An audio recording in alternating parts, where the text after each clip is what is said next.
Because of the heat that we're going to be seeing, should landlords be required to provide air conditioning to their tenants? Especially on days like what we're going to see tomorrow, when the heat index in eastern Iowa could reach 101. It's not just black or white. It is very complex. That's a Marion landlord whom TV9 spoke to as part of our I-9 investigation on this issue.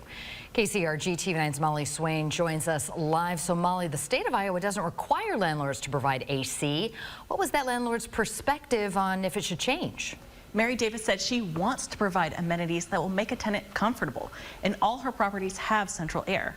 However, when it comes to making AC mandatory, she said people should keep in mind that everything comes with a cost.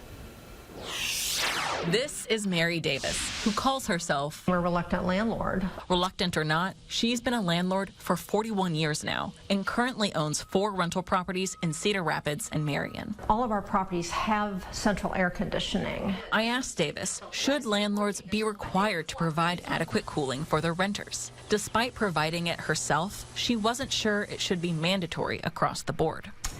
That's a very tough question. She understood there was a health and safety component to the question, one that some renters understand far too well. Cody Hardin rents a home in Burlington that he shares with his girlfriend and 4-month-old son. You're sweating quite a bit, aren't you? Hardin said with just fans and 1 window unit cooling their home, the temps in their apartment can climb into the 80s, even 90s. Every day I get worried, even just for like my girlfriend, not just him, but I feel bad for him and my girlfriend alone that they have to endure this. But Davis said everything comes at a cost, saying providing central air or even window units means the overall cost of providing housing goes up. You have to then think about whether you're going to increase that cost for that tenant.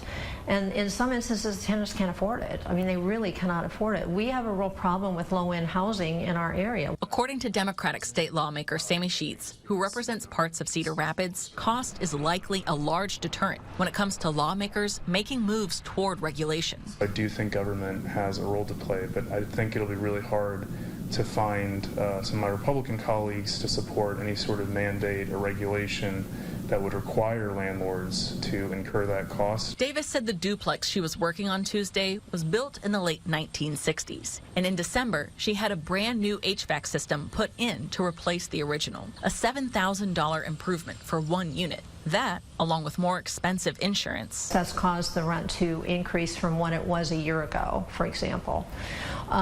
It's about $100 more. This 2-bedroom apartment is now $975 a month, in part because of what it takes to provide cool air. It's not always easy. The answers aren't always easy. They just aren't. And you have to pick the best one, or at least the one that you think is best at that point. Davis said she understands the area is hurting for affordable housing. She understands the importance of providing safe and comfortable housing in a changing climate. But she also understands nothing is free.